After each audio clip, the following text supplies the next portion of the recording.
protecting सबैले ख्याल गरौँ ourselves धन्यवाद and entire humanity across the planet. Thank you for your attention. Thank you, Your Excellency.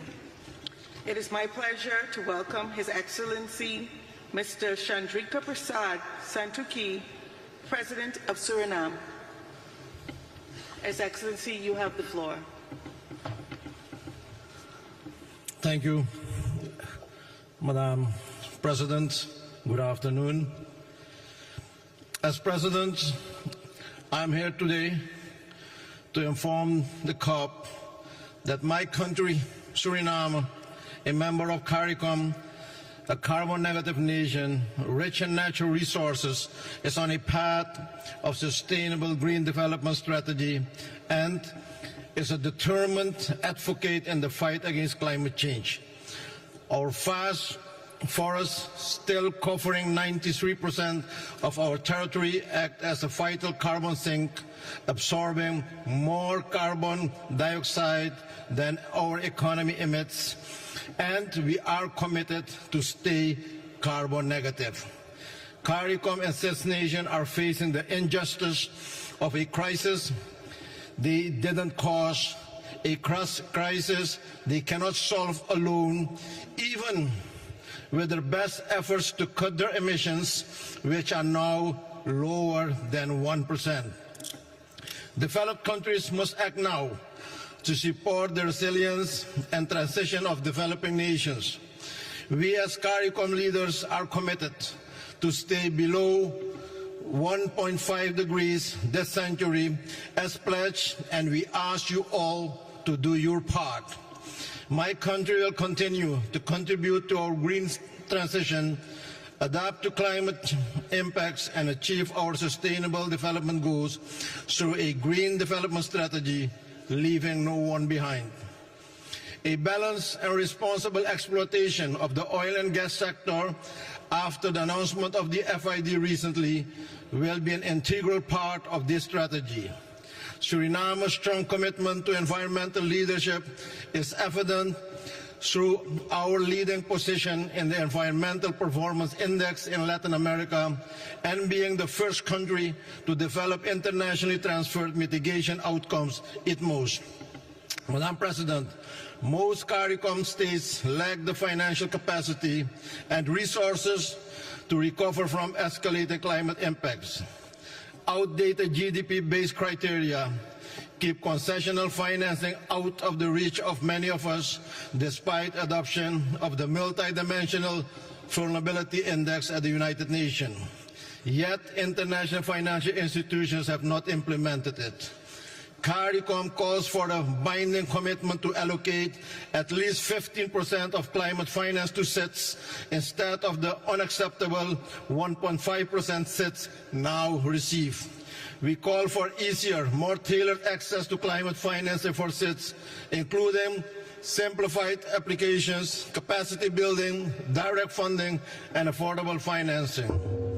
Developed nations have a duty to support those less responsible and more vulnerable to climate change, requiring immediate action to correct this imbalance and climate injustice. The Loss and Damage Fund must be made functional and effective urgently. This must be fixed in 2025. Without significant increases in climate finance, CITs cannot adapt the climate impacts or achieve sustainable development. Inaction threatens their very existence. Finally, Mr. President, it is time to take bold action now to help CITs confront the urgent threat of climate change. I thank you, and may God bless you all. Thank you. Thank you, Your Excellency. It is my pleasure to welcome His Excellency, Mr. Denis Bersirovic, Chairman of the Presidency of Bosnia and Herzegovina. Your Excellency, you have the floor.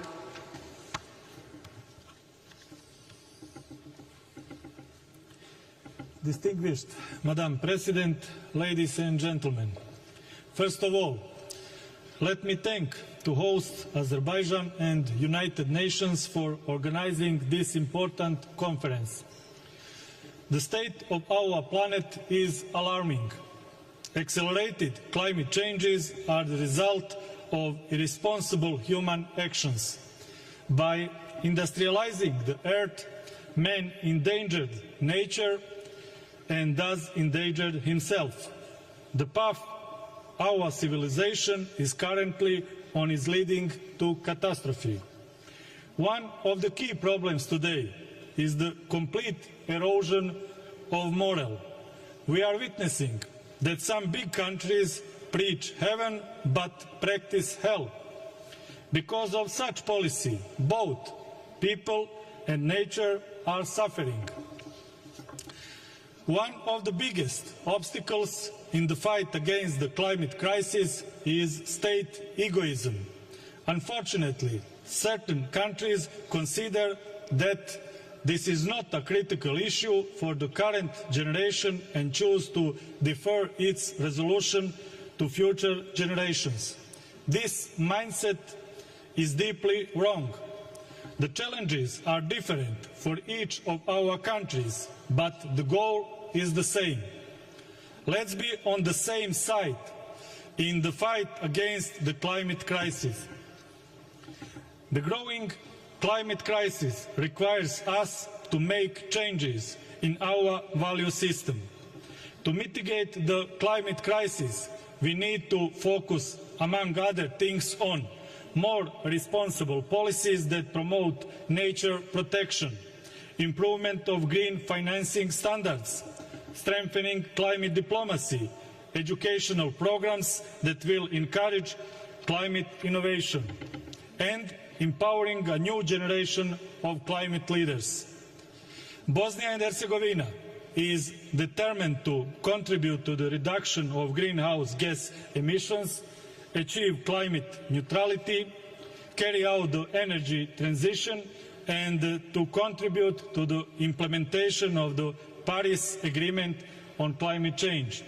Bosnia and Herzegovina is actively working on the adoption of the Integrated National Energy and Climate Plan. The document outlines Bosnia and Herzegovina's strategic determination, direction in the process of decarbonization of the energy sector until 2030, with a clear vision to 2050. Finally, let's not forget, the earth does not belong to humans, but humans belong to the earth. Let's continue our fight against climate change. It is a fight for our future. Thank you for your attention. Thank you, Your Excellency. It is my pleasure to welcome His Excellency Nana Addo Danwa Kufu-Addo, President of Ghana. Your Excellency, you have the floor.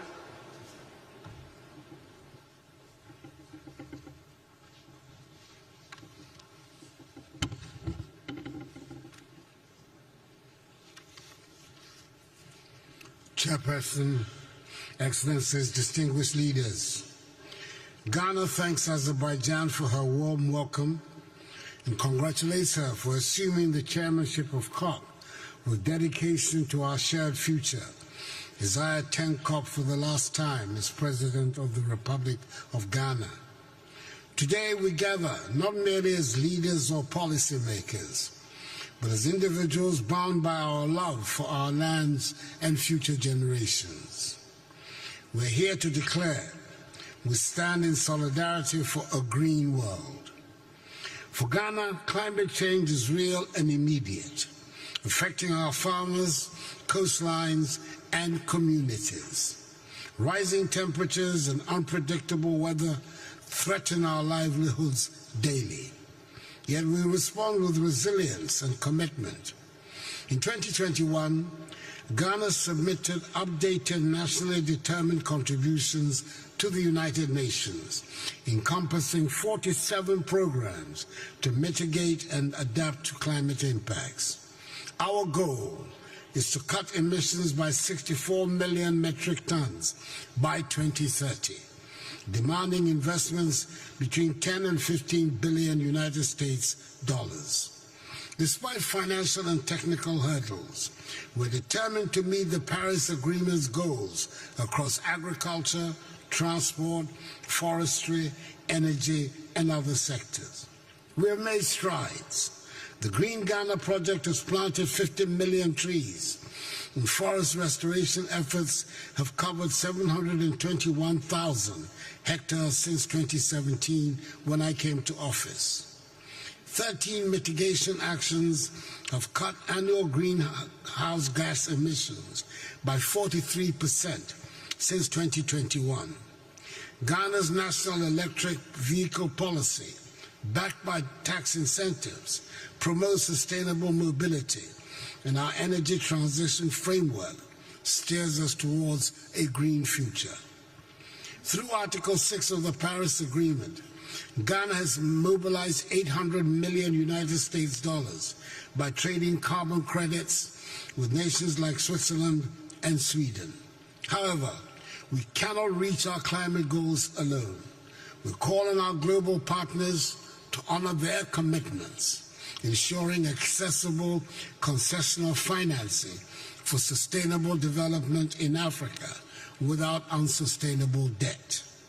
As a father and a grandfather, I question what we will leave behind. What world will we leave behind? Our children's future hinges on our decisions. That COP29 here in Azerbaijan mark a pivotal shift from dialogue to decisive action.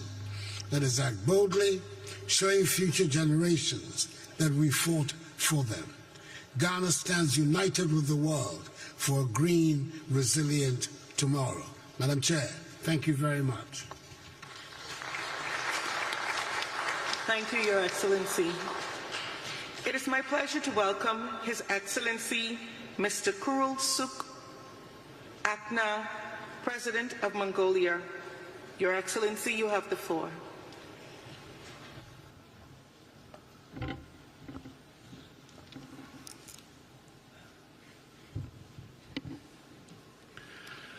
Бүгд найрамдах Азербайджан улсын ерөнхийлөгч Ихэмшин ноён Исхам Алиев, Эрхэмүндэт нэгдсэн үндэсний байгууллагын ерөнхий нэрийн жишээн дарга Антонио Гутерриш, Эрхэмүндэт зочин төлөөлөгчид хатагтай ноёдоо.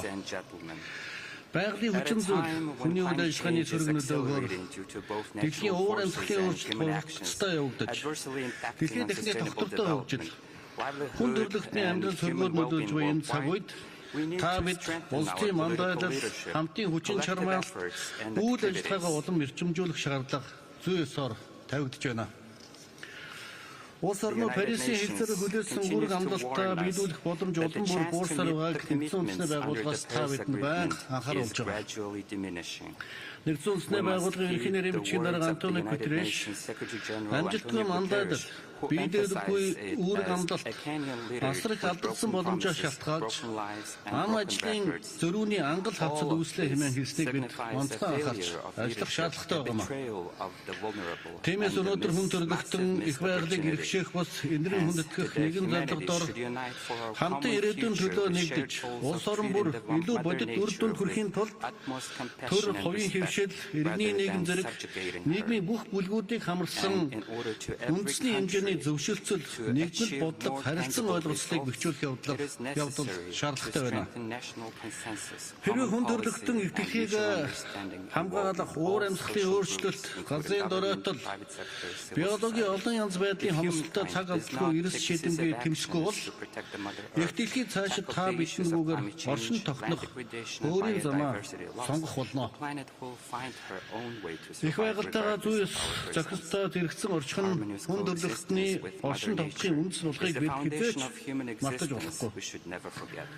Ялангуяа хөгжиж буй болон уур амьсгалын өөрчлөлтөд өртөмтгий эмзэг улс орнуудын хувьд өөрийн хэмжээ өндөр, дотоод төсөв, санхүүгийн нөөц боломж бага байгаагаас тэдгээр улс орнууд Парисын хэлцээрээр хүлээсэн үүрэг амлалтаа амжилттай бүрэн биелүүлэхэд санхүүгийн эрсдэлтэй нүүр тулж байгаамаа.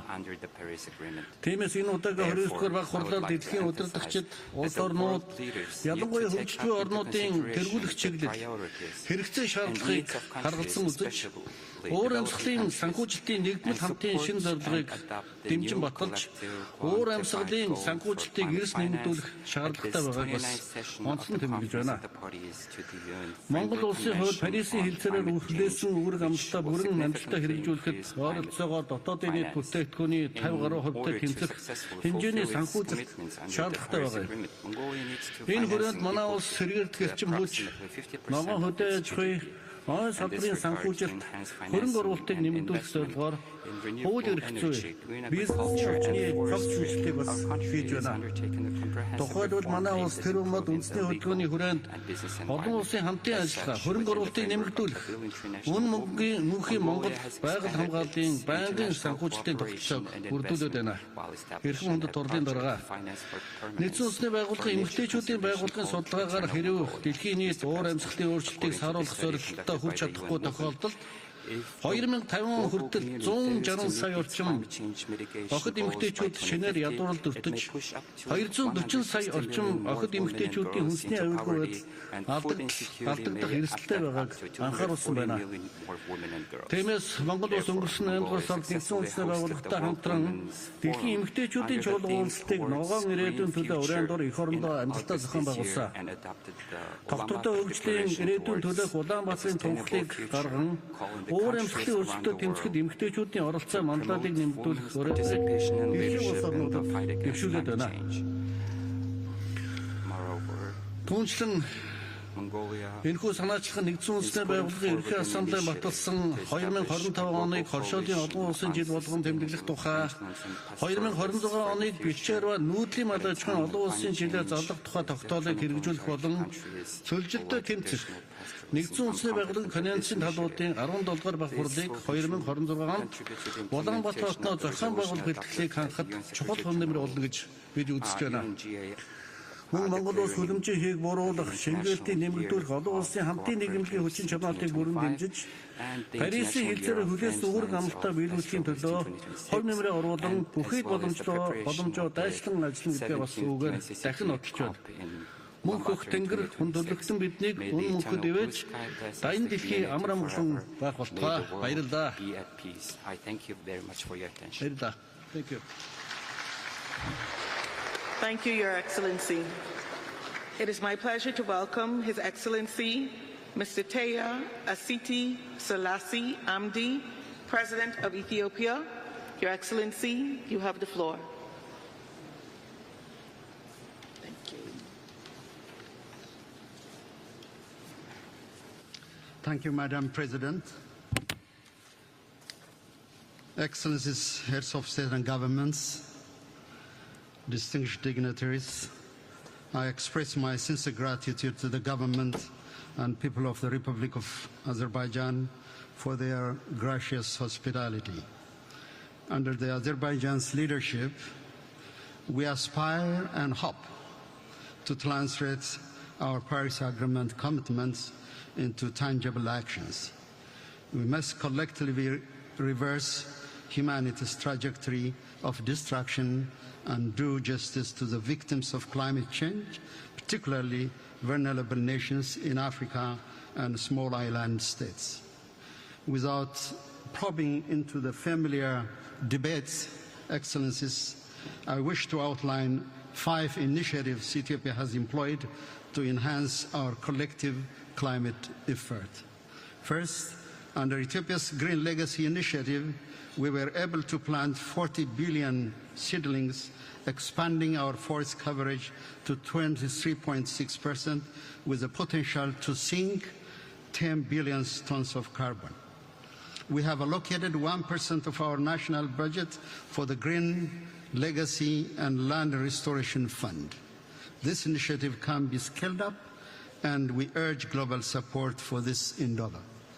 Second, our heat-resistant wheat project yield 107 million quintals of wheat in 3 years, making our food system carbon negative and our crops climate resilient.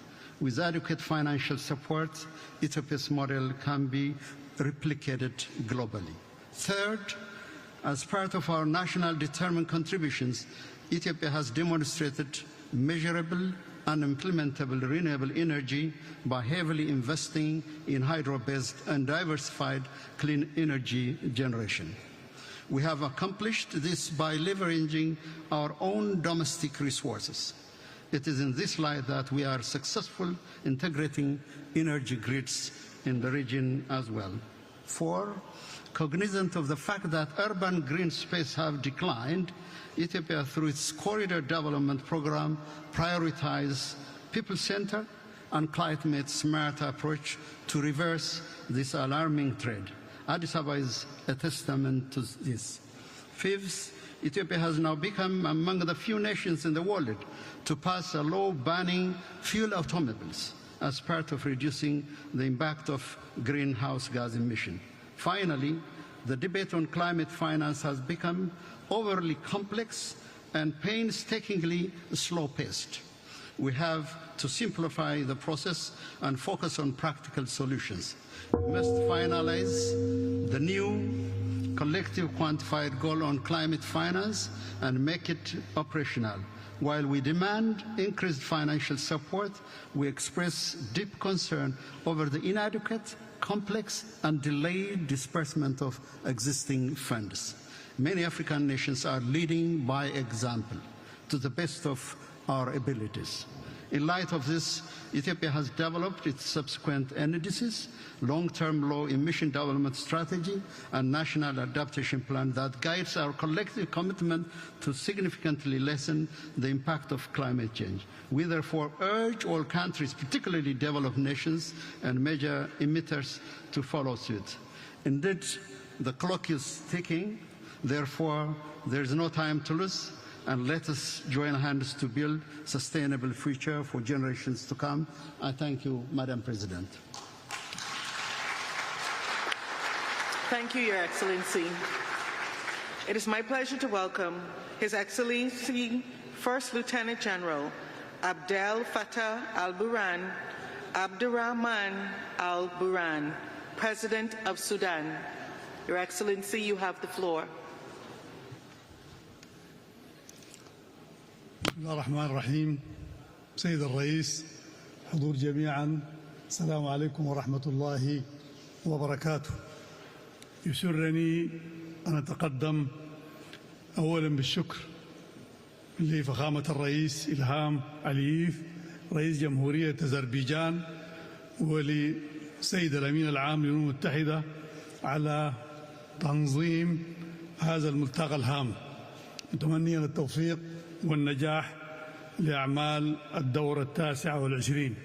سيد الرئيس، نجتمع اليوم وكوكبنا يزداد تحديات وتزداد مخاطره جراء آثار تغير المناخ وانعكاساته السالبة على قطاعات هامة في حياة الناس في المياه والزراعة والأمن الغذائي والصحة والموارد الطبيعية. وقد طالب السودان كغيره من الدول بضرورة تنفيذ اتفاقية باريس كأولوية رئيسية، وما زالت بلادي تساهم بفعالية في تنفيذ الاتفاقية على المستوى العالمي والإقليمي والوطني. وقد ظلت قضية التكيف المناخي على رأس الأولويات في الحكومة لتأثيرها على برامج التنمية الوطنية.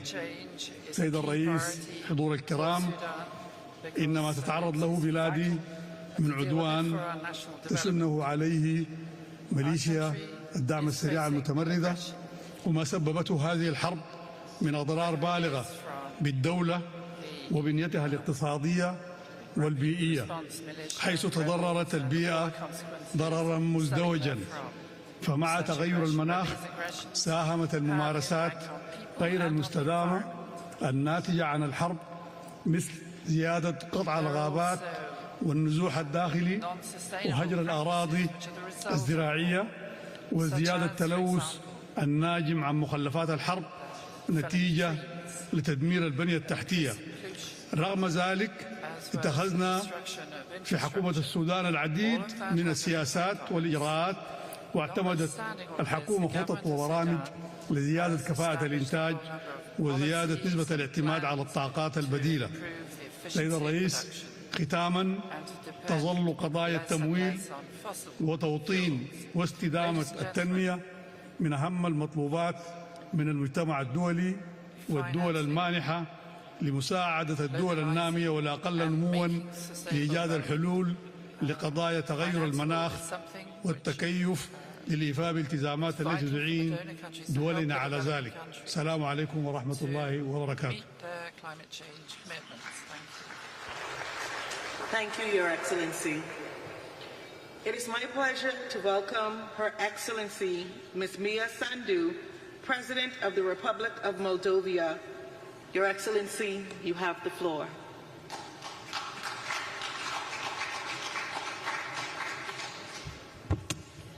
Distinguished delegates, it's an honor to address you on behalf of the Moldovan people. My deep gratitude goes to His Excellency President Aliyev and the government of Azerbaijan for hosting COP29 in Bakú. Ladies and gentlemen, Moldova exemplifies the injustice of climate change. While contributing a mere 0.03% of global emissions, we are Europe's most vulnerable country to climate impacts. For Moldova, climate change is not a distant threat. It is a present reality impacting our daily lives, economy, and especially our rural communities who depend on agriculture. Rising temperatures, prolonged droughts, and erratic rainfall are reducing yields in crops like wheat and corn, while Moldova's vineyards, central to our economy and heritage, face new challenges. Access to water is increasingly strained, affecting both agriculture and daily life. Small and developing economies worldwide share this burden, often lacking the resources to recover. This underscores the urgent need for an equitable, accessible climate finance system that prioritizes vulnerable nations and builds resilience. It's only fair that we count on support from major economies. To expedite climate action, existing funds and programs must also cut through the bureaucratic delays, which can span years. In Moldova, we're doing our part. Despite multiple crises due to Russia's brutal war against Ukraine, which impacts our economy significantly, we launched a national afforestation program, an effort to expand forest cover by 5%, showing our commitment to a greener future. Despite limited resources, we pursue this goal for the health of our planet and future generations, improving air quality, biodiversity and land. The recent global energy crisis spurred us into swift action. We're reducing consumption through energy efficiency and expanding renewables.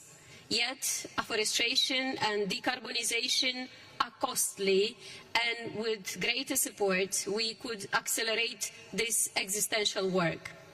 Ladies and gentlemen, time is running out. Global warming won't wait until other crises are resolved.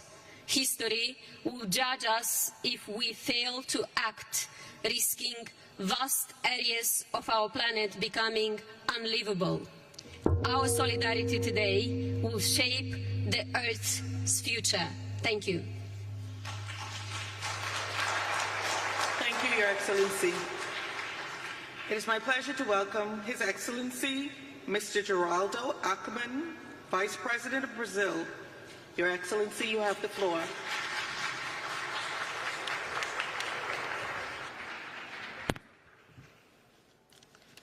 Senhora Presidente, senhoras Madam e Chairman, senhores, ladies and o gentlemen, percurso e os esforços the pathway diplomáticos and the da diplomatic Convenção do efforts Clima, of the Climate Convention, iniciados em which began in 1992 no 1992 Rio de in Rio de Janeiro, Janeiro, Brazil, nos trazem now agora bring a us to Bakú, no Baku in Azerbaijão, Azerbaijan para a for COP29. COP29. Cada uma das Each etapas step desse caminho along this path representa represents avanços both e progress hesitações and do hesitations multilateralismo of na tarefa de multilateralism in atingir the task metas of achieving ambientais common comuns environmental e na goals capacidade de and in our estarmos à ability to altura dos rise desafios. to the challenges. A Conferência de Baku The Baku aspira a Conference definir aims to o novo define the new objetivo de climate financiamento finance climático. target. Esse The objetivo new deve ser financial ambicioso, target must be de ambitious modo a limitar o aumento in da a way as to temperatura limit the a temperature increase to 1,5 graus 1.5 Celsius. degrees Celsius. Baku tem também o Baku desafio also has the de challenge finalizar as to negociações conclude do mercado carbon de market carbono negotiations e orientar o and lead caminho the way para a implementação dos compromissos históricos atingidos na COP28, em particular sobre energia e florestas. O Brasil é reconhecido como uma potência ambiental e também líder na segurança alimentar. Temos a maior floresta tropical do mundo. Temos a matriz energética mais limpa entre as grandes economias. Uma agricultura eficiente e verde. E, sobretudo, temos a consciência e o comprometimento de que só há um futuro se for sustentável. Estamos implementando o Plano Clima, que servirá como guia da política climática brasileira até 2035. Firmamos também o Pacto pela Transformação Ecológica entre os 3 poderes do Estado brasileiro para a implementação do qual é fundamental a participação da sociedade civil. Precisamos de medidas concretas e no ritmo necessário. Terei a honra de apresentar nessa COP29 a NDC do Brasil. Nossa meta reflete nossa mais alta ambição, a redução de emissões de até 67% até 2035, comparada ao ano de 2005. Ambiciosa, certamente, mas também factível. Para isso, entretanto, precisaremos juntos assegurar as condições e meios de implementação adequados. Nossa NDC é muito mais do que simplesmente uma meta de redução de emissões para 2035. Ela reflete a visão de um país que se volta para o futuro e que está determinado a ser protagonista da nova economia global, com energias renováveis, combate à desigualdade e comprometimento com o desenvolvimento sustentável. O sucesso da COP29 é parte fundamental para o sucesso da COP30, que teremos o orgulho de sediar em Belém, no Brasil, e também para a resposta global à mudança do clima. A omissão de agora custará muito para o depois. Em nome do presidente Lula, I hope to see you next year in Brazil. Thank you. I hope to see you next year in Brazil. Thank you. Thank you, Your Excellency.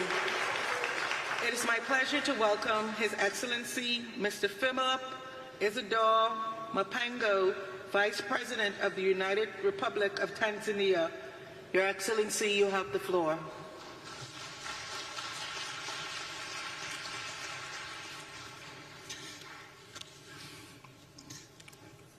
Madam Chair, Excellencies, distinguished delegates, here we are yet for another COP, dubbed as a finance COP, where we need to work together in solidarity for a green world. We meet at a time when the greenhouse gas emissions and temperatures are rising to record-breaking levels with dire consequences, particularly to developing countries. Climate change is not a distant concern, but a current reality.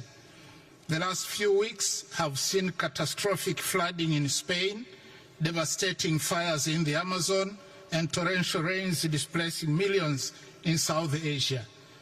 My country has also not been spared by such catastrophic events, and they are costing us 2 to 3% of our GDP lost annually.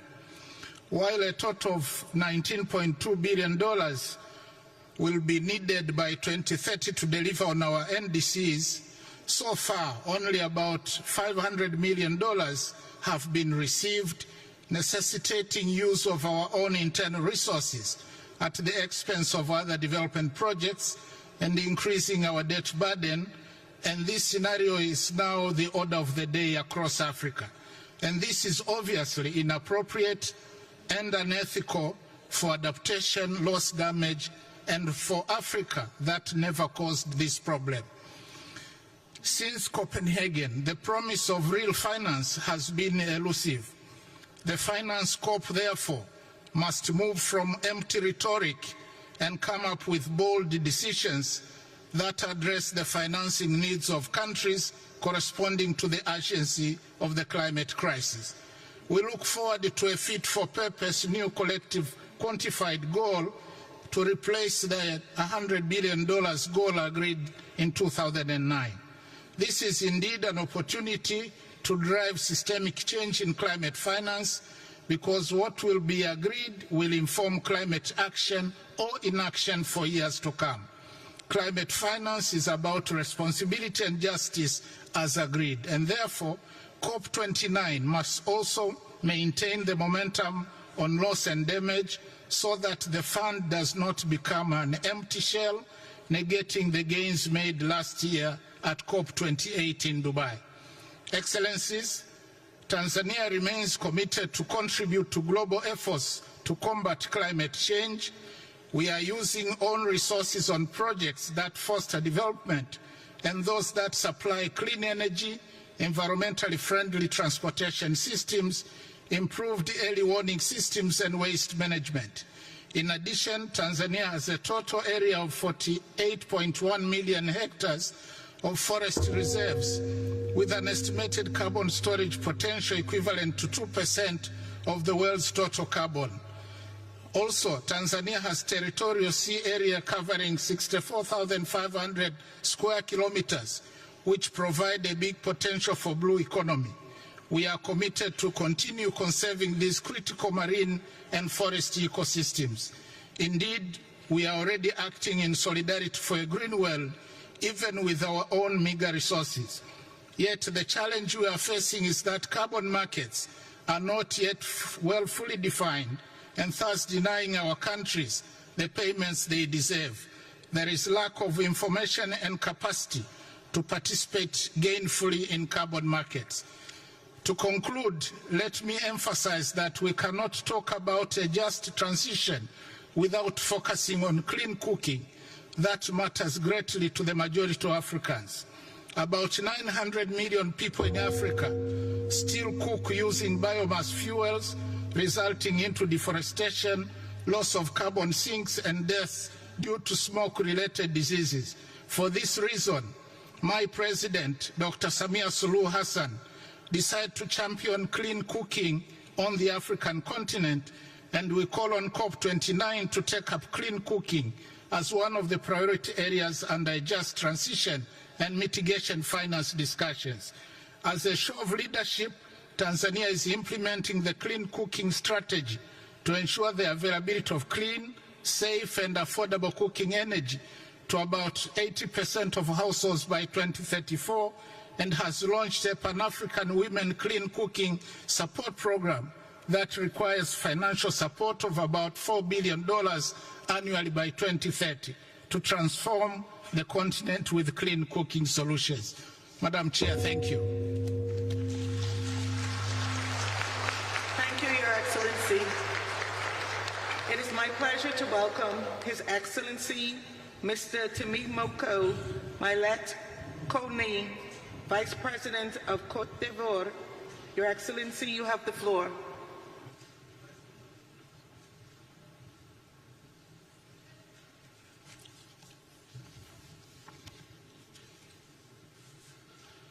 Madame la Présidente, Excellences, Mesdames et Messieurs, notre rencontre de ce jour se tient dans un contexte où la crise climatique a atteint un niveau d'urgence sans précédent. Le dernier rapport des Nations Unies sur le climat est alarmant. Notre planète se réchauffe à un rythme inquiétant qui nous éloigne de l'objectif de 1,5 degré Celsius fixé à Paris. L'humanité est à un tournant décisif et nous devons agir rapidement et collectivement pour faire face aux phénomènes climatiques de plus en plus destructeurs. Aucun pays ne semble d'ailleurs épargné. En Côte d'Ivoire, les actions audacieuses sont en cours. Sans ces actions, notre PIB pourrait baisser de 13% d'ici 2050 et près de 2 millions d'Ivoiriens pourraient basculer dans l'extrême pauvreté. Il est clair que les conséquences économiques, sociales et sanitaires seront inévitables si nous demeurons passifs.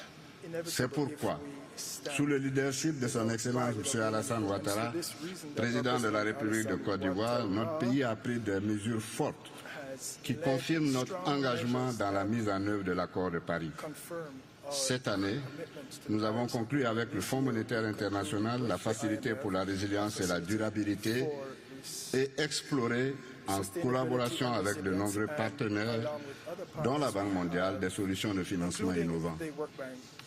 Parallèlement, nous avons renforcé notre gouvernance en créant une commission nationale sur le changement climatique et un bureau du marché du carbone. Nous avons ainsi adopté un projet de loi sur le climat. Aujourd'hui, la Côte d'Ivoire est prête à intégrer le marché international de carbone avec des réductions d'émissions de haute intégrité liées à la préservation forestière. Excellences, Mesdames et Messieurs, nous devons nous rendre à l'évidence.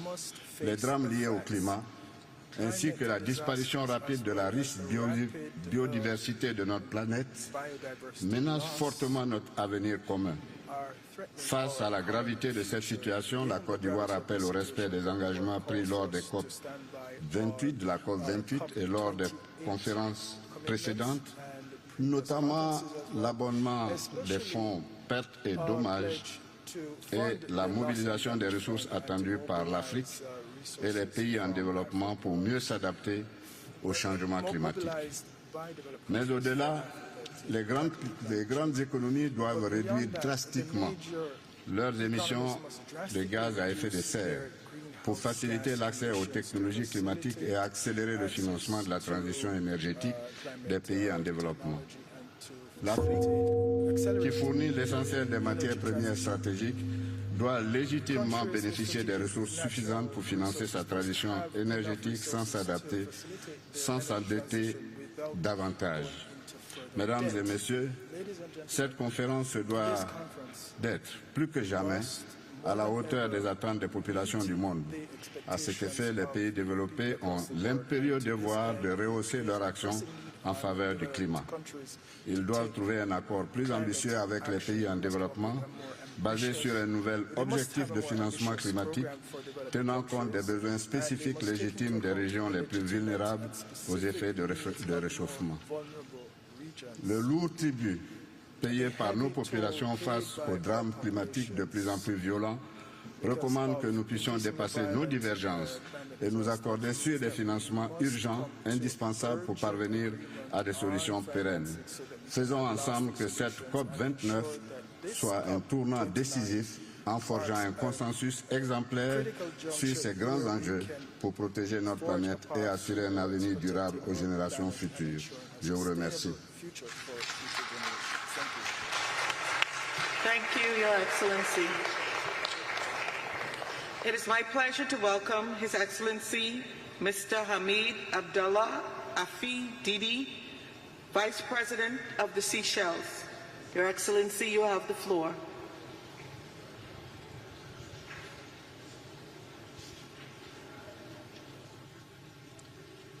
Thank you, Madam President, distinguished delegates, ladies and gentlemen. It's a great privilege to stand in front of you and to present the position of Seychelles. Tiny group of islands of only 100,000 people, 115 islands. Most people live on about 3. Our land area is about 455 square kilometers. This is less than the size of Munich in Germany. But our maritime area is 1.374 million square kilometers. This is the size of France and Turkey put together. So 100,000 people managing a huge maritime space the size of France and Turkey. What are we doing in Seychelles to protect the environment and to protect the planet? Madam Chair, the UN has set all of us countries goals, that we have to protect 30% of our land, fresh water, and our oceans by 2030. 30%. Of our little amount of land, we've protected half already. Of that huge expanse of sea that we have, we've already protected 32%. In other words, we have achieved the UN 30 by 30 4 years ago. So the Seychelles has performed. And in fact, of the sea area that we're protecting, there's an area called Sayadimala, which is the size of Switzerland. And it's actually a seagrass meadow. What does it do? It absorbs carbon emission. So our output, we emit about 600,000 tons, but our seagrass meadow absorbs 18 million tons. So in other words, for every ton that we put out, we absorb 30 tons from the rest of the world. Having done all of that, what do we find? Rising sea level. It's threatening our port, our airport, our housing infrastructure, our fuel farm, our power station, our courts. Everything is being threatened. We have to relocate our houses. We have to relocate infrastructure. It may cost us $15 to $20 million to relocate houses, $15 to $20 million to relocate infrastructure. Where will we get the money for this? Well, there's been a lot of pledges through COP28, 27, 26, now 29. And adaptation fund, the loss and damage fund, $700 million. But the mechanisms aren't clear. What Seychelles is asking, COP29, let's make this a resolution that we shall ask that the mechanisms to release those funds be decided.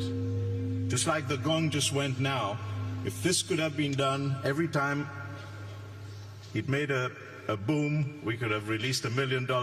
I think this afternoon Seychelles would have had all the money that it needed to restore a lot of its damaged environment. So I say to COP29, and I say to the world, let us do all we can to put the words into action. There are countries punching way above their weight. Seychelles is doing its best to help the world. Please help us. Let's make these promises become a reality. Thank you very much. Thank you, Your Excellency. It is my pleasure to welcome Her Excellency, Ms. Esperanza Maria Ecuador Francisco de Costa, Vice President of Angola. Your Excellency, you have the floor.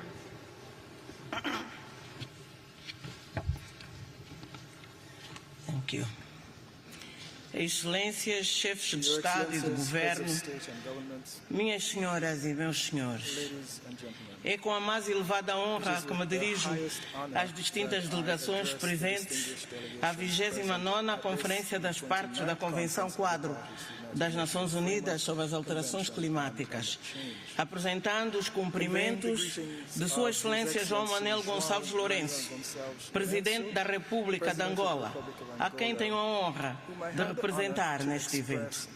Permitam-me agradecer a Sua Excelência Ilham Aliyev, Presidente da República do Azerbaijão, pela hospitalidade nesta linda cidade de Bakú. Saúde igualmente o Secretariado pelo árduo trabalho e diálogos mantidos que têm permitido aproximar a importância dos marcos globais assumidos desde a assinatura do Acordo de Paris e das conferências já realizadas. Nesta conferência, precisamos de proteger os progressos alcançados na COP28 e converter os compromissos assumidos em ações concretas. Só poderemos cumprir os objetivos do Acordo de Paris se todos os países dispuserem dos meios para acelerar as medidas de atenuação às alterações climáticas e de adaptação. Consideramos fundamental envidar mais esforços para aumentar rapidamente o financiamento da adaptação e fazer com que os mercados internacionais do carbono funcionem para todos. criar mecanismos para acompanhar e garantir que os fundos prometidos sejam cumpridos, bem como operacionalizar plenamente o Fundo de Perdas e Danos, identificando mecanismos de acesso simplificados e eficientes para financiamento aos países em desenvolvimento, que são os mais afetados pelos impactos climáticos. Minhas senhoras e meus senhores, a República de Angola, à semelhança de outros países da região africana, tem vindo a enfrentar desafios diversos, gerados por impactos significativos das alterações climáticas. A Estratégia Nacional para as Alterações Climáticas até 2035 integra, por isso, questões sobre as alterações climáticas de forma transversal nas políticas nacionais, bem como o financiamento, a melhoria da pesquisa, a observação e a análise dos cenários climáticos, de modo a identificar os múltiplos perigos e partilhar dados para responder aos diferentes problemas ligados às alterações climáticas, incluindo as migrações forçadas. A seca e a desertificação no sudoeste de Angola continua a ser a principal preocupação do governo, pois tem-se refletido negativamente nas comunidades e nos programas de desenvolvimento. Angola continua a implementar o programa de combate aos efeitos da seca na região sul de Angola, com a construção de novas barragens. Visamos promover o desenvolvimento agropecuário, o fortalecimento da segurança alimentar, conferindo maior resiliência às comunidades. Por outro lado, está em curso o Plano Nacional de Adaptação às Alterações Climáticas e em revisão a NDC para 2025, que concentrar-se-á nos setores de transporte e energia. Destacamos os esforços para o fortalecimento da matriz energética nacional com energias renováveis, contribuindo atualmente com 66% de energia proveniente de projetos fotovoltaicos e hidroelétricos, que se prevê escalar os 72% até o final de 2027, refletindo o compromisso em abordar a poluição, a redução da emissão e promover uma transição para uma economia de baixo carbono. Consideramos a valorização das florestas numa nova visão de beneficiar a criação de empregos verdes, para que a juventude e as comunidades possam ser incluídas na gestão dos ecossistemas florestais. Continuamos a envidar esforços para o aumento das áreas de conservação terrestre e iniciamos um vasto programa de identificação de zonas marinhas ecologicamente significativas que permitirão a criação de redes de áreas marinhas protegidas, fator-chave no desenvolvimento da economia azul. Assim, temos concebido estratégias, programas e projetos diferenciados para intensificar os compromissos globais em relação às metas climáticas e, simultaneamente, garantir a melhoria das condições de vida das populações, reduzindo a pobreza e propiciando um ambiente de harmonia na região da África Austral, através da cooperação profícua por via da gestão partilhada de recursos hídricos transfronteiriços. Minhas senhoras e meus senhores, as nossas perspectivas não poderão ser alcançadas com tensões e conflitos que emergem no contexto internacional. Precisamos de aumentar os nossos compromissos com a estabilidade e com o pacto do futuro que queremos, adotado recentemente na Cimeira das Nações Unidas, para construirmos um futuro melhor, reduzirmos a crise climática, a fome e a pobreza, promovendo a melhoria dos sistemas alimentares, a economia de baixas emissões, a equidade do género, a educação, a inovação e a paz, como novas decisões e legado às novas gerações. Muito obrigada pela vossa atenção. Thank you, Your Excellency. It is my pleasure to welcome His Excellency Mr. Abdallah Al-Amini Bazwa, Vice Chairman of the Presidential Leadership Council of Yemen. Your Excellency, you have the floor.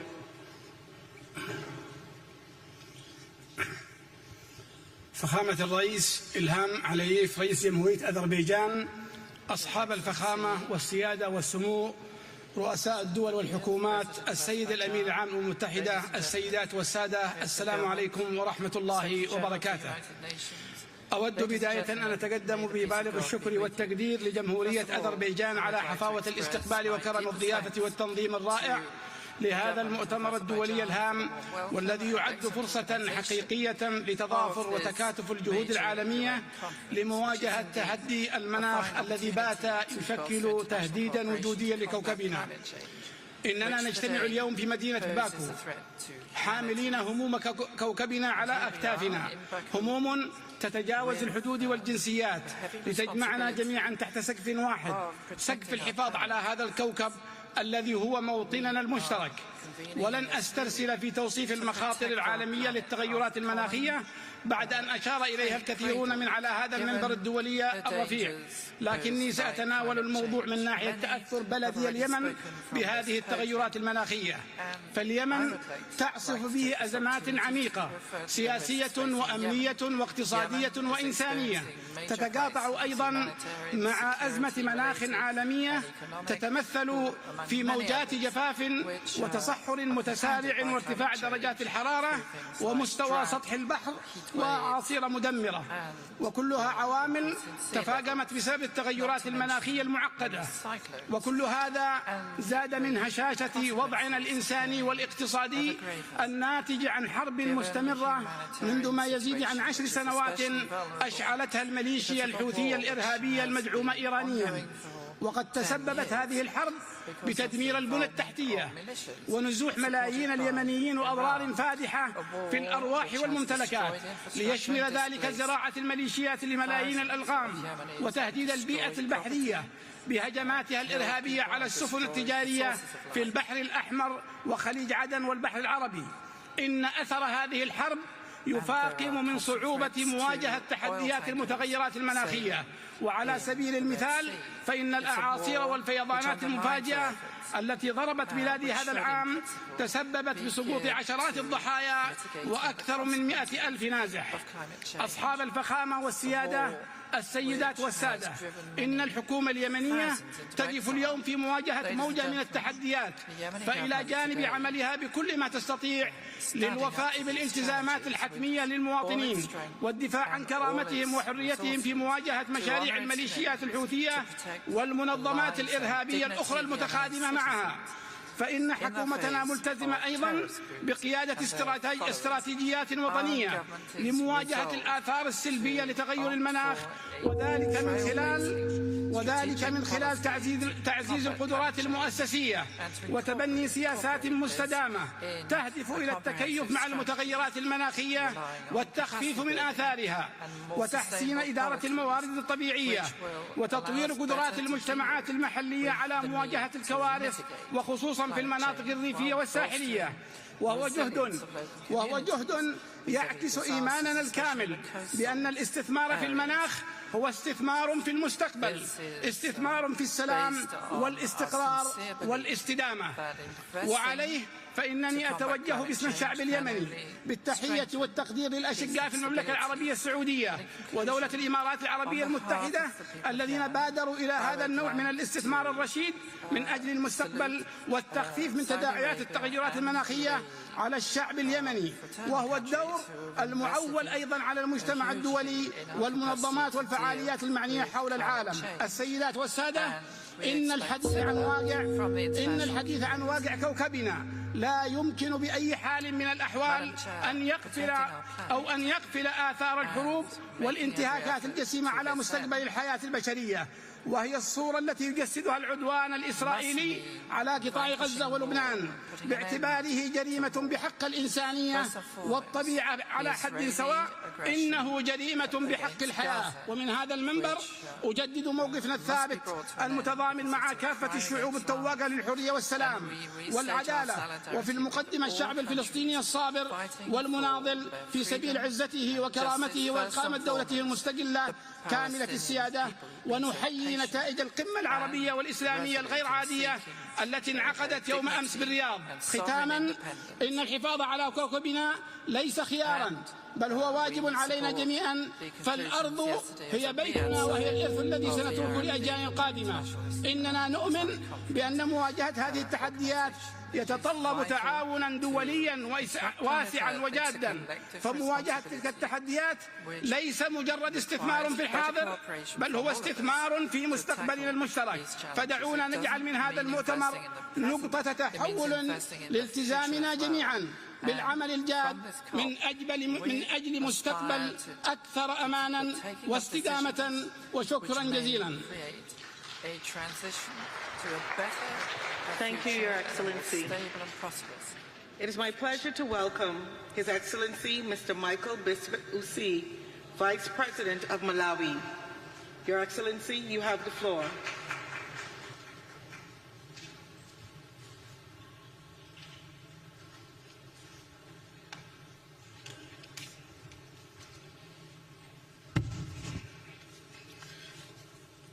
Madam Chair, Your Excellencies, I bring to you greetings from the President of the Republic of Malawi, Dr. Lazarus Makafe Chakwera, and the people of Malawi.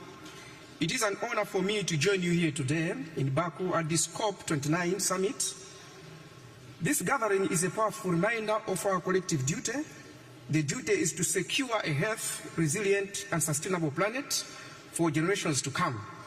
Your Excellencies, I'm also profoundly honored that at this conference I am wearing two hats, representing my country, Malawi, as well as the voices of 45 other nations in the least developed countries group. Excellencies, in Malawi, the climate change is not a distant abstraction. We see its effects firsthand, and we feel its impact each day. Devastating floods, prolonged droughts, and unpredictable weather patterns continue to disrupt lives, destabilize livelihoods, and threaten the well-being of future generations. For a country like Malawi, the consequences are not only economic, but also deeply inhumane.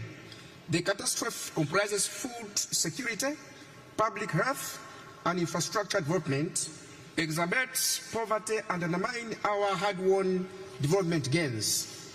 However, in all these hardships and obstacles we are facing, Malawi remains steadfast in its commitment to climate action. Yes, as we said, we are a small country with a big heart, the big heart to surmount our hardships. Through our national determined contributions, we have committed to ambitious targets for reducing greenhouse gas emissions, enhancing climate resilience, and transitioning to sustainable energy sources. Yes, with adequate resources and partnerships, we believe these targets can transform our communities, strengthen food security, and empower our people to thrive in the face of climate changes. Your Excellencies, like I said earlier, that I am also speaking on behalf of all least developed countries. I would like to make the voice louder that the hour for change is now. COP29 is not simply a conference, it is a call to action, a defining moment for our collective future. This conference follows a landmark decision and a global stake we made last year in Dubai, which reinforced that we must do more and we must do it with great resolve. As LDC's community, we call upon all the parties to implement the recommendations from the global stock tech, particularly enhancing climate finance, accelerating clean energy transitions. We must collectively accelerate our transition to renewable energy and reduce dependency on fossil fuels. Strengthening adaptation, prioritizing loss and damage. This fund must be designed to directly benefit those who have suffered the most and with flexibility to meet the specific needs to each affected nation. I thank you all. Thank you, Your Excellency. It is my pleasure to welcome His Excellency Mr. Jeremiah Kapang Young, Vice President of Liberia. Your Excellency, you have the floor.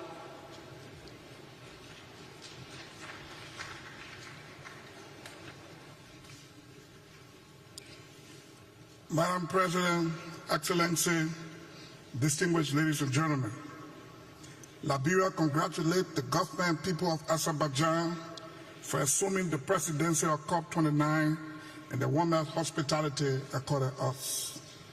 I bring you greetings from Excellency Joseph Yuma Boakai Sr., President of the Republic of Liberia. Madam President, Excellency, we have gathered here in Bakú to deliberate on issues of climate change and global challenges that continue to undermine national development. This year, we witnessed most of our lowlands being flooded, giving rise to loss of lives, destruction of property, and displacement of people. This is why COP29 must set the basis for loss and damage fund. We need a simple but accountable process that avoids unnecessary bureaucracy. Liberia calls for a stronger cooperative action and decision on Article 6.2, 6.4, and 6.8 at COP29, consistent with the African Group position in operationalizing carbon market and non-carbon credit mechanism. In 2021, Liberia formulated an ambitious second-generation nationally determined contribution committed to reduce greenhouse gas by 64% based on adequate financing. Excellency, I am pleased to inform this summit that Liberia will further increase her climate ambition during the formulation of the country's third-generation NDC, taking into consideration biodiversity protection, including the conservation of mangroves, freshwater ecosystem service, child rights, human mobility, and others. This means the issue of climate finance will be an integral part of the country's third-generation NDC. Therefore, I call on developed countries to increase their contribution in fulfilling the new collective quantified goal on climate financing. Madam President, Excellency, Liberia has established a national climate laboratory at the University of Liberia. This learning center is intended to build the human resource of the country in addressing climate challenges at the national level. To conclude, humanity has faced numerous problems in the past, but it is collective efforts that have kept us going. This is our time. If we hold together and speak with one voice, holding each other accountable in a fair and equitable manner, we will fight the nightmare of climate change and global warming, and we will succeed. I thank you. Thank you, Your Excellency. It is my pleasure to welcome His Excellency, Mr. Prosper Bazuma Banza, Vice President of Burundi. Your Excellency, you have the floor.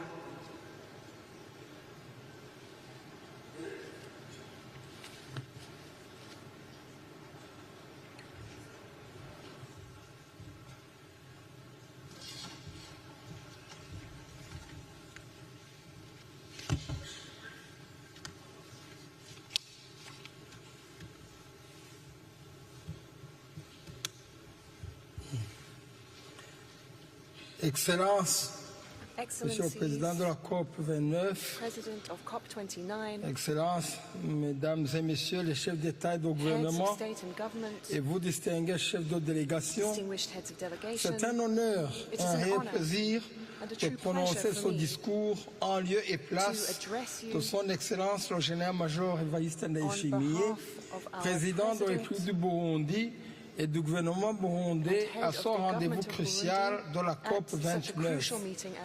Mais avant tout propos, permettez-moi d'apprécier à juste titre l'accueil chaleureux dont nous avons fait l'objet moi-même et ma délégation par le gouvernement d'Azerbaïdjan. Excellences, Mesdames et Messieurs, le Burundi, pays de mille et une collines couvertes de verdure et pays aux forêts et savanes, se trouve malgré tout confronté aux effets du changement climatique comme les autres pays du monde, ce qui se manifeste chez nous par de faibles précipitations ou même de fortes précipitations ainsi que des périodes de saison sèche devenues plus longues. Le Burundi s'est fermement engagé aux côtés des pays signataires de l'accord de Paris à travers le document de contribution déterminés au niveau national qui seraient faits sur le plan national de développement du Burundi 2018-2027. À travers ce document, le gouvernement burundais vise que les écosystèmes puissent s'adapter naturellement au changement climatique. Des actions prioritaires d'adaptation et d'atténuation des effets dus au changement climatique dans toutes les politiques et plans sectoriels sont prises en compte par une approche multisectorielle. Et ici, vous me permettrez de ne citer qu'un programme, en l'occurrence celui de la mise en œuvre de la reforestation de tout le pays dans un vaste programme national de plantation d'arbres dénommé Ewe Burundi Urambaye en français, au Burundi, pays devenu plutôt vert. Pour mieux opérationnaliser et rendre durable ces programmes, des outils de planification et de suivi ont été développés. De plus, de vastes programmes de cours environnementaux ont été intégrés dans les programmes d'enseignement à tous les niveaux du primaire jusqu'à l'enseignement supérieur. Le Burundi s'aligne à la position commune des pays du continent africain AGN ainsi que celle des pays les moins avancés. Et ce qui est en conformité avec l'agenda 2030 ainsi que la vision d'un Burundi émergent en 2040 et développé en 2060. Excellences, Mesdames et Messieurs, le Burundi voudrait saisir cette occasion pour demander aux parties impliquées dans la mise en œuvre de l'accord de Paris de s'acquitter de leurs engagements de soutenir les pays plus exposés aux impacts du changement climatique dont le Burundi. En conclusion, nous voudrions interpeller les mécanismes financiers à mettre en place des processus simplifiés permettant l'accès facile aux fonds de financement climatique afin que les pays les plus vulnérables puissent faire face le plus rapidement possible aux effets du changement climatique. Je vous remercie de votre aimable attention.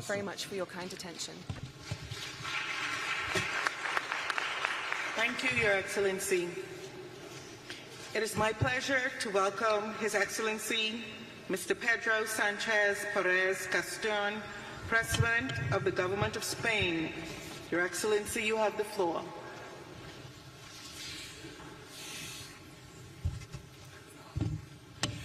Excelencias, he venido hasta aquí para alertar de una terrible verdad que la ciencia lleva demasiado tiempo señalando y que aún así hay algunos que siguen despreciando, y es que el cambio climático mata. Solo el año pasado mató a más de 300.000 personas y acaba de contribuir a la muerte de más de 220 de mis compatriotas en España, en el mayor desastre natural de nuestra historia. Un desastre que, según las primeras investigaciones, habría sido menos probable y menos intenso sin el efecto del cambio climático. El planeta, por tanto, nos está dando señales cada vez más claras, y es que si no actuamos en el futuro cercano, nuestros países sufrirán más sequías, más olas de calor, más lluvias torrenciales, más incendios y enfermedades. Y muchos sectores económicos colapsarán. Cientos de ciudades y pueblos se volverán inhabitables y la subida del mar y de los termómetros harán que prácticamente sea inhabitable el poder vivir en esas localidades. Esta amenaza existencial es ya evidente para cualquiera. Ha pasado de los artículos académicos a nuestras televisiones y ventanas. Pero aún así, en este momento tan crucial para la humanidad, estamos viendo a muchos gobiernos titubear, frenar el paso cuando se necesita avanzar más rápido o incluso negar la evidencia, darse la vuelta y caminar hacia atrás, volviendo al petróleo, a los vehículos de combustión, a la desregulación, solo para que los ricos sigan siendo más ricos, aun a sabiendas de que esa fórmula nos conducirá a todos al desastre. Y por tanto no podemos permitirlo. Sabemos cuál es el problema, también sabemos qué tenemos que hacer para resolverlo no necesitan medidas drásticas, no tenemos que renunciar a la abundancia ni volver a la edad de piedra. Tenemos que transformarnos. Tenemos que cambiar la forma en la que nos movemos, generamos riqueza y nos relacionamos con el planeta. Tenemos que innovar, tenemos que descarbonizar, tenemos que emplear nuevos materiales y procesos e impulsar la circularidad, adaptar nuestras ciudades, nuestros campos, infraestructuras para que sean más resilientes a las nuevas realidades climáticas. Por tanto, no se trata de decrecer, sino de crecer de una manera distinta, más sostenible y, por tanto, más responsable. Lograrlo no va a ser fácil, pero es posible. Y lo sé porque lo dice la evidencia. Porque, por ejemplo, en mi país, en España, ya lo estamos haciendo. En los últimos años hemos convertido la transición ecológica en una fuente de modernización y de prosperidad. Hemos reducido en un 40% nuestras emisiones y nuestro consumo de recursos naturales. Y al mismo tiempo hemos sido la economía de la OCDE que más ha crecido y que más empleo ha creado durante estos últimos años. Y se puede crecer con equidad, por tanto, y respetar el planeta. Por eso les ruego, no hagan caso a quienes dicen que la transición ecológica es incompatible con el bienestar de las naciones o que es mala para las clases medias y trabajadoras, porque no es cierto. De hecho, es justo lo contrario. Si no conquistamos la sostenibilidad, si nuestros niveles de bienestar y seguridad no se adecúan a esa sostenibilidad, van a caer considerablemente a lo largo de la próxima década. Y los primeros en sufrirlo serán precisamente esas clases medias y trabajadoras, porque son las que trabajan en los sectores y viven en las zonas más amenazadas. Eso es justo lo que ha pasado en España, en concreto en Valencia, donde todavía hay personas desaparecidas y cientos de hogares cubiertos por el lodo. Por eso estoy aquí, Excelencias, porque en este momento solo hay una cosa tan importante como ayudar a las víctimas de esta terrible tragedia en Valencia, y es evitar que se produzca de nuevo, evitar que los desastres naturales se repitan y se multipliquen. España cumplirá, se lo garantizo. Vamos a seguir transformándonos para hacer que antes de 2050 seamos una sociedad neutra en carbono y respetuosa con los límites medioambientales, pero de poco servirá si solo lo hacemos unos y no todos, porque el planeta tiene una sola atmósfera y todos sus patrones climáticos están interconectados. Por eso concluyo pidiendo, como uno de los países más vulnerables ante el cambio climático, que actuemos, que dejemos de arrastrar los pies, que dejemos de negar la ciencia, que cumplamos con la promesa que le hicimos a la humanidad hace 7 años cuando firmamos el Acuerdo de París. Salvemos las vidas de nuestros ciudadanos, salvemos sus economías y salvemos el planeta. Muchas gracias. Thank you, Your Excellency.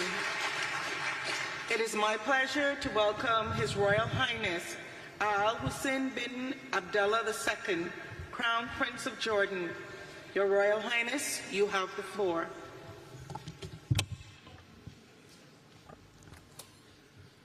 Bismillah ar-Rahman ar-Rahim. In the name of Allah, on behalf of Jordan, I thank His Excellency, President Ilham Aliyev, and the people and government of Azerbaijan for hosting this important summit. We have gathered here under the banner of solidarity, the family of nations joining as one to protect the planet we share. We all know that without common action, we are destined to fall short. Yet, we meet at a moment when faith in our ability to stand together is broken. When global norms, including the UN Charter and the Geneva Conventions, are being flouted with impunity. When trust in the international community to stand up for its own values has collapsed. When humanitarian violations are broadcast daily for the whole world to see, yet continue to be ignored and dismissed without consequence. Saving our planet must start from the premise that all lives are worth saving. The solidarity we need depends on embracing that truth. Yet, over the past 13 months, the world has stood by as thousands of Palestinians have been killed in Gaza, the majority women and children. How can we work together for our shared future when some are deemed unworthy of one? The ongoing violence in my region undermines peace and security beyond its borders. In the end, this will benefit no one. My part of the world is already exposed to the harsh realities of climate change, to heat, to drought, to loss of biodiversity. The war is compounding environmental challenges for Gaza and beyond. A recent United Nations Environment Programme study highlighted contamination of land, water and air.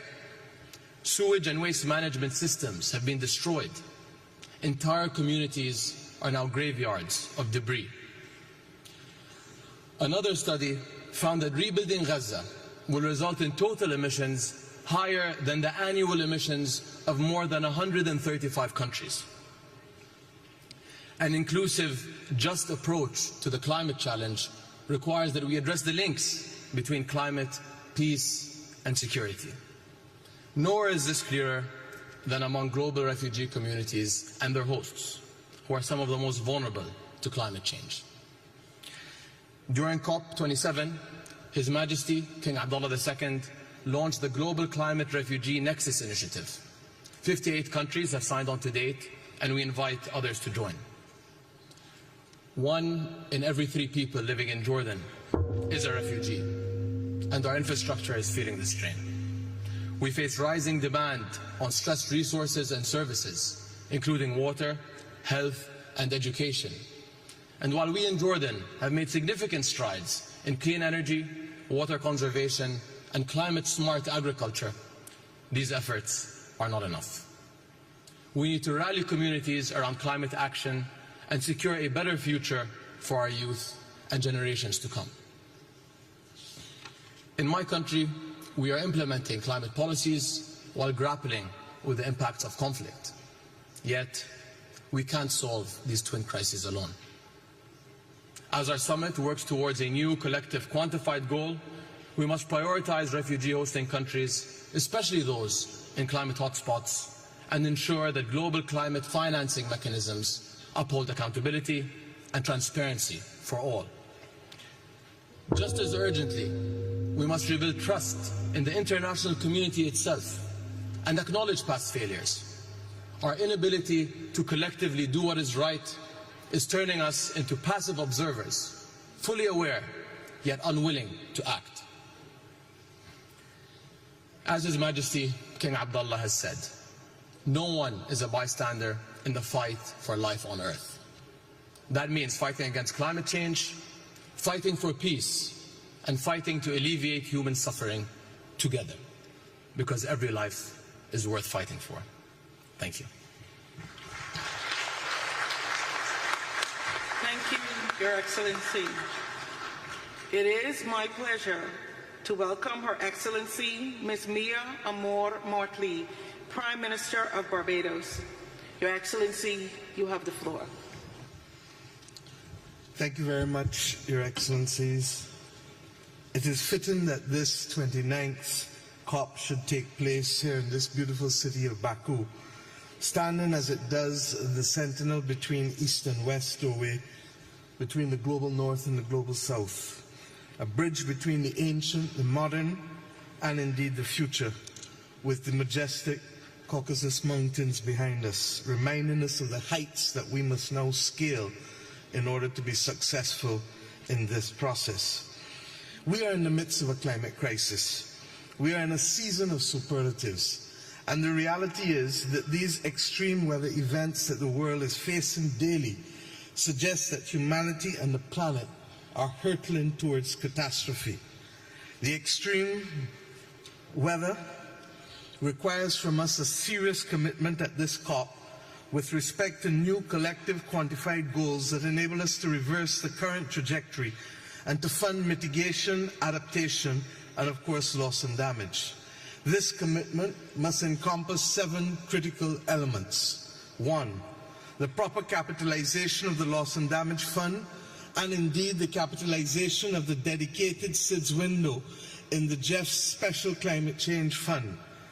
The latter remains unfunded, and the first underfunded. The reality is that the Loss and Damage Fund has only attracted $700 million, and this is despite the numerous crises besetting small island developing states, and indeed in our own region, Hurricane Beryl, which has caused serious damage to countries, from housing to public infrastructure, and indeed from agriculture to fisheries in my own country. Secondly, proper capitalization of developing countries must also include and have access to cheaper, longer-term capital in circumstances where they can scale up investments for adaptation. Thirdly, the economic noose of tightening the fiscal space must be loosened by adopting the principles, in our view, of Bridgetown Initiative 3.0 through the delivery of urgently needed financial reforms. We must change the rules of the game, shock-proof vulnerable economies, and indeed review debt sustainability while at the same time augmenting resources. Fourthly, rich countries must deliver on their commitments. We must ensure time and again that the commitments made, whether for 0.7% of GNI or indeed the $100 billion or recently the $30 billion with respect to biodiversity, that these are met. We must have transparency and accountability on the part of everyone. Fifthly, we must agree in principle that developed countries and carbon producers can, in fact, along with others who are willing, help us find new money to augment the resources. We accept that the current commitments with public money may not be sufficient, and therefore we need to consider levies, as the Global Solidarity Levies Committee and Coalition is seeking to do. If we put a $5 per ton on CO2 for fossil fuel extraction, we can raise $210 billion a year. If we put $100 per ton on CO2 for shipping, we can raise in excess of $80 billion a year. And we've not addressed aviation or indeed the elephant in the room, a 0.1% levy on all bonds and stocks that can raise us in excess of $400 billion. Sixthly, we need to deal with methane. Methane is responsible for 45% of current global warming and is 80 times as devilish as CO2 with respect to warming the planet. This makes mitigation of methane the most effective way to slow the rate of warming in our world. And I trust and pray that we can have a global methane agreement, as Pope Francis led the call earlier this year for us to see a parallel track to decarbonization. Finally, we need high-integrity carbon markets to ensure that there is fairness, and that we need a universal carbon pricing mechanism to remove the disparity between countries in the north and south. My friends, every COP must make progress irrespective of the geopolitical dynamics. There is an urgent need to reform this COP process, and I hope that we can meet that as we go forward. As we leave this city of winds and land of fire, may we ensure that our ambitions are not only high, but our actions mimic the ambitions which we have, if we are to ensure that our people are not to be the victims of this awful climate crisis. Thank you. Thank you, Your Excellency. It is my pleasure to welcome His Excellency, Mr. Alexander De Croo, Prime Minister of Belgium. Your Excellency, you have the floor.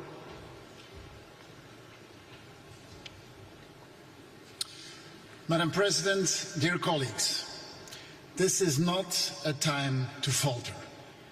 Emissions continue to rise, and we see more and more destructive climate disasters. There is one certainty.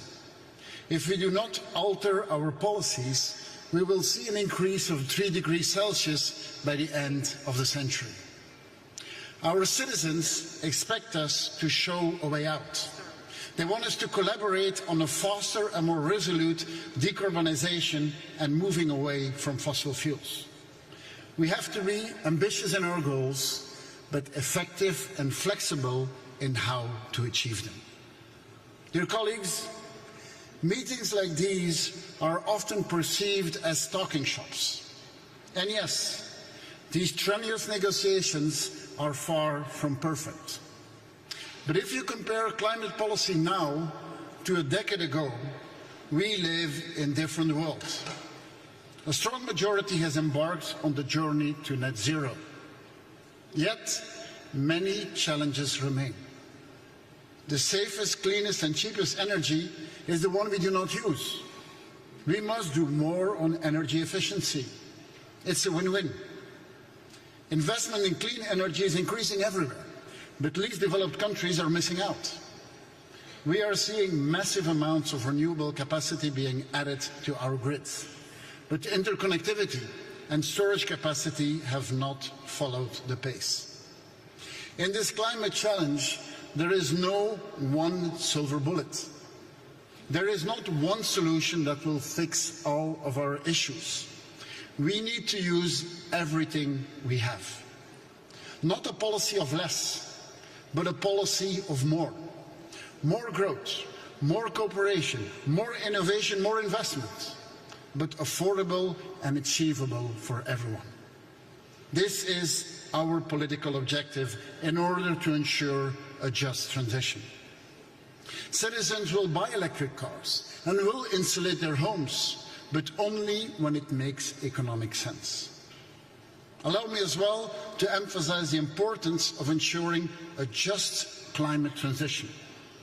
Global competition needs to be fair. In this regard, Belgium and the EU will redouble efforts to strengthen the competitiveness and the sustainability of our economy. A just transition also matters domestically, as a transition for our economies should leave no one behind and should ensure the creation of high-quality jobs. Ladies and gentlemen, let us turn to the objectives for COP29. First, this must be the enabling COP. Let's implement what we agreed upon. Future national plans should align with the 1.5 degrees goal.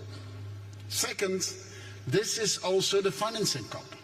The new collective quantified finance goal will be its most important deliverable. In reaching this goal, we should prioritize the needs of the least developed and the most vulnerable countries. And only when we mobilize private actors, we will reach the trillions of investments that are needed globally. Dear colleagues, Belgium has doubled its climate finance, given mostly in grants and focused on the least developed countries. On top of this, thanks to public guarantees, we mobilized an additional €500 million to developing countries. Belgium is also an adaptation champion. We have to redouble our efforts in adaptation to reduce the impact of climate change on planet and people. Adaptation is absolutely crucial to convince our citizens that we can make a difference in their lives and ensure their safety. Ladies and gentlemen, humanity could easily despair and lose hope. We could also lose ourselves in the complexity and the impossibility of the task at hand. However, we should find inspiration in what we have achieved so far. Let's create a context where these solutions become accessible to everyone. Only then COP29 will be a success. Let's make this happen. I thank you. Thank you, Your Excellency. It is my pleasure to welcome His Excellency Sir Keir Starmer, Prime Minister of the United Kingdom of Great Britain and Northern Ireland. Your Excellency, you have the floor. Thank you very much. The United Kingdom is determined to stand alongside those countries on the front line of the climate crisis today and to seize the opportunities of tomorrow.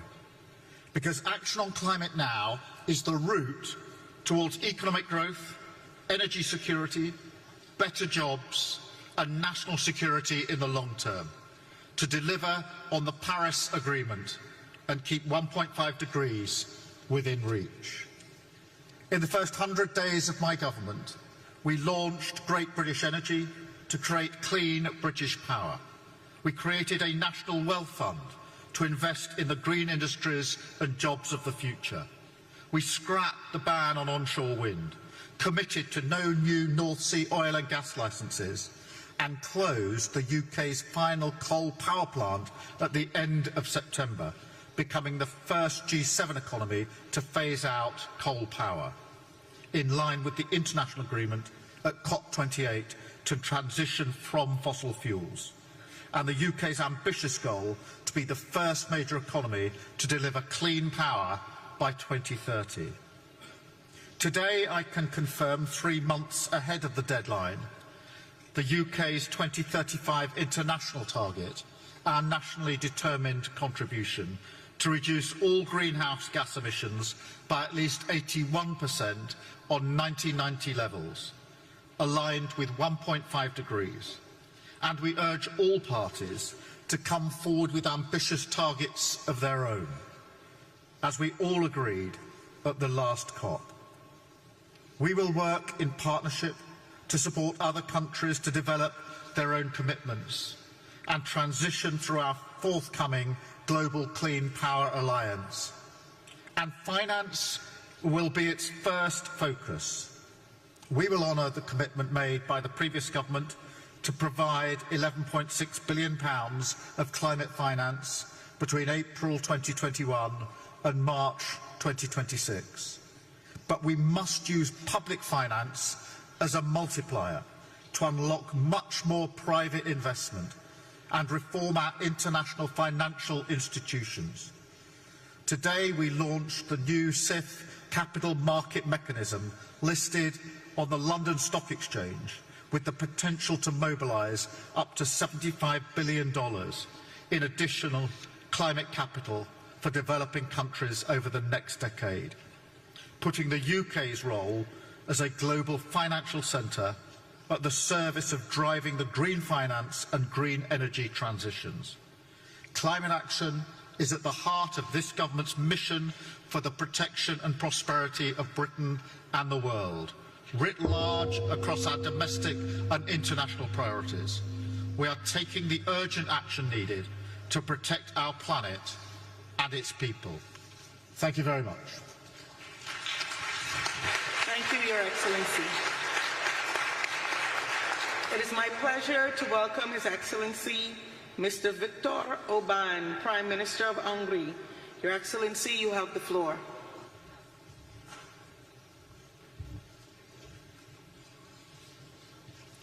Excellencies, ladies and gentlemen, first of all, I would like to thank President Aliyev for hosting this important conference. Azerbaijan is a key partner for Europe in reaching our climate goals, making it the ideal place to host today's conference. Last week, Budapest hosted the European Political Community Summit and the European Council Summit as well. Almost 50 heads of state and government gathered in Budapest, where European leaders adopted a new declaration on competitiveness.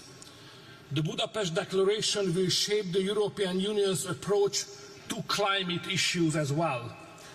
Our mission is to make Europe more competitive, and we approach climate protection with this vision in our mind. We are proud that Hungary is among the few countries of the world in the recent years which has been able to enhance its economic performance parallel to decreasing its emissions. We cannot sacrifice our industry or agriculture in this process. We must continue advancing the green transition while also maintaining our use of natural gas, oil and nuclear energy. The price of climate change should not be paid by our farmers. Farmers are the backbone of our economy and society. We must offer them stability and predictability to thrive. We cannot impose unrealistic quotas or burdensome rules on farmers and companies, but should offer practical support for them. The green transition and the fight against climate change should not be done against the business community, but together with it. We need clear financial guarantees and significant investment. Large corporations must contribute their fair share to climate protection. Our climate policy should be guided by careful consideration and common sense, not by ideology, alarmism or panic. Each should align with the opinion and interest of European citizens. In Hungary, we are also positioning ourselves to be a significant player in electric vehicle development and electricity storage. We continue to invest into our already robust nuclear industry, increasing its share to 70% when it comes to supplying our all electric demand. And geographically, we play a key role in energy transit between East and West. Hungary stands out in Europe with the lowest utility cost for citizens, while also achieving one of the highest rates of green energy expansion over the past several years. We are a leader in economically sustainable climate protection, ranking 4th among EU countries for reducing carbon emissions per unit of energy produced. Looking ahead, we have set even more ambitious goals by 2030. We aim not just for a 40% reduction in greenhouse emission, but for 50%. I firmly believe that by working together, we can balance ambition with pragmatism, establishing Europe as a global leader in climate action, with compromising the prosperity of our industries and agriculture. Thank you very much for your attention. Thank you, Your Excellency. Distinguished heads of state and government, delegates, honored guests, this brings us to the end of our national statements for today. We will continue with the delivery of national statements tomorrow at 10:00 hours in this plenary. With this, I declare this joint meeting of the COP, CMP, and the CMA adjourned. Your Excellencies, dear colleagues, we will now hear special messages. It is my pleasure to welcome His Excellency, Mr. Xi Jinping, President Xi Jinping's Special Representative and First Vice Premier of China. Your Excellency, you have the floor. 尊敬的各位同事、女士们、先生们、朋友们，很高兴作为中国国家主席习近平的特别代表出席世界领导人气候峰会。首先，我谨荣幸地转达习近平主席对阿塞拜疆举办峰会的良好祝愿。习主席高度赞赏阿塞拜疆作为COP29主席国，为推动全球气候治理做出的积极努力和贡献。 预祝大会取得圆满成功。今年是联合国气候变化框架公约生效实施30周年。站在新的历史起点，我们要携手推动巴库大会取得令人满意的成果，不负国际社会热切期盼。为此，我谈3点看法和建议。第一，加强全球气候治理，共同但有区别的责任原则是基石。发达国家应当展现更大的雄心和行动，履行率先减排义务，提前碳中和时间。发展中国家也要在能力范围内尽最大努力。中方将提交覆盖全经济范围，包括所有温室气体的2035国家自主贡献，努力争取2060年前实现碳中和。第二，解决气候变化问题，归根结底要靠发展方式的彻底变革。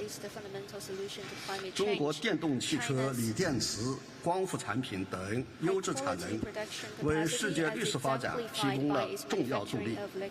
国际社会应共同努力，以公平、有序、公正的方式加速能源转型，维护新能源产业链、供应链稳定，促进绿色产品和技术的可及与革新，加快培育新质生产力。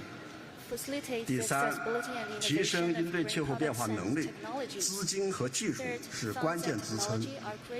2016年以来，中国提供并动员项目资金超过1770亿元人民币，有力地支持其他发展中国家应对气候变化。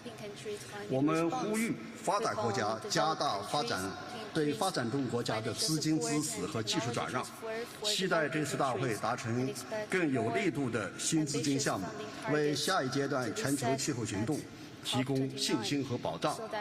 中方愿同各方一道，以构建人类命运共同体理念为引领，合力保护人类共同的地球家园，共建清洁美丽的世界。谢谢大家。Thank you, Your Excellency. It is my pleasure to welcome Mr. Hashim Sumitro Dijojo Hadikusumo, Special Envoy to the President of Indonesia. You have the floor.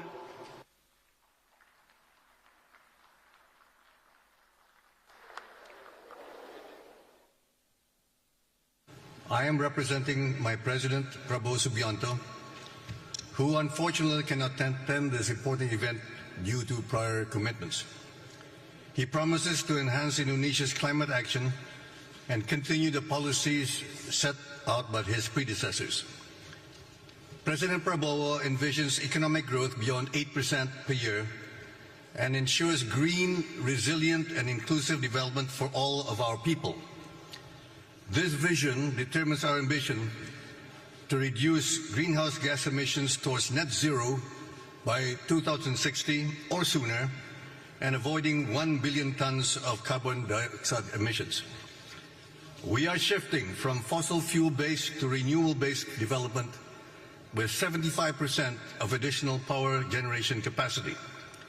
70,000 kilometers of smart transmission lines will be constructed to transmit energy across Indonesia's main and most populous islands.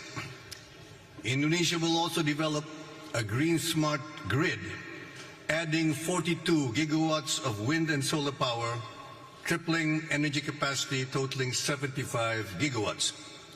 Affordable clean energy will be provided to accelerate growth, create more jobs, ensure food security, and alleviate poverty for the people's prosperity, while balancing growth with environmental sustainability. We will commence to reforest more than 12 million hectares of severely degraded forests over time, revitalize degraded land to increase food production, protect our oceans for a prosperous blue economy, and empower our local communities for climate resilience and quality green jobs. Our efforts require three enablers: a comprehensive green growth policy framework, which we are finalizing, massive investments of $235 billion, and international collaboration. We need to mobilize global resources in terms of technology, finance, and investment, forming a united front to combat global warming and reclaim humankind's right to survive. Indonesia is indeed blessed with extensive saline aquifers, which offer nearly 500 gigatons of carbon capture and storage capacity. Several multinational companies have expressed high interest in such multi-billion-dollar projects. We further commit to developing a robust carbon market, starting with optimizing Indonesia's 557 million tons of verified carbon credits. We must work together to provide a better future for our next generations. Thank you very much.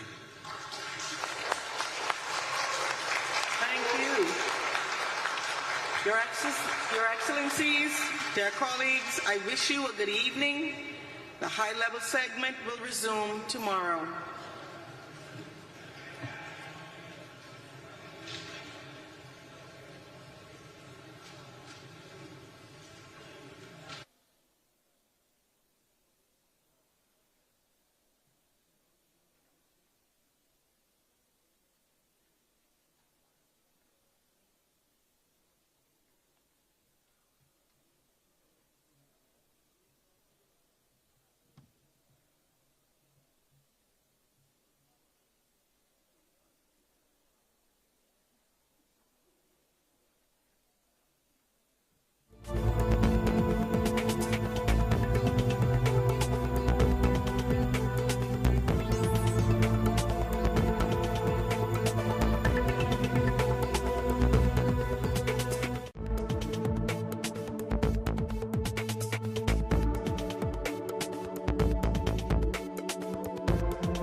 you.